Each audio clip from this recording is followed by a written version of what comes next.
Good afternoon guys. তো এখন বাজে দুপুর 2টো।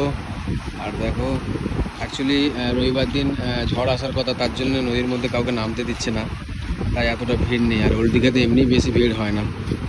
তো না গাইস, দেখো ওইদিকে দেখো অনেক লোক নেমেছে, ভাবলাম হয়তো নামতে দিচ্ছিল না। অ্যাকচুয়ালি সকাল 10টা সাড়ে 10টার দিকে আমরা নামার চেষ্টা করেছিলাম, কিন্তু আমাদেরকে নামতে দিচ্ছে না।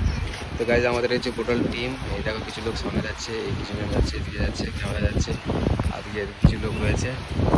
হ্যাঁ, দীপঙ্কাদা রয়েছে আমাদের অ্যাসিস্ট্যান্ট ডিরেক্টর, উনি আমার খাতা দিয়ে দিয়েছেন, আমার ক্যামেরা এখানে ব্যাগে দিয়ে দিয়েছি। হ্যাঁ, নিজের ডিপার্টমেন্ট নিজে সামলাতে পারছি না।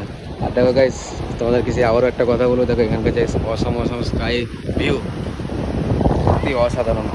তো সকালের একটা সূর্য উদয়ের ভিডিও বানিয়েছি, সেটা তোমাদেরকে একটা নেক্সট ভিডিওতে দিয়ে দেবো। আর সমুদ্র একটা আলাদা একটা, সত্যি সমুদ্রেতে লক্ষ লক্ষ মানুষ দীঘাতে আসে সমুদ্রেতে দেখার জন্য, আনন্দ নেওয়ার জন্য।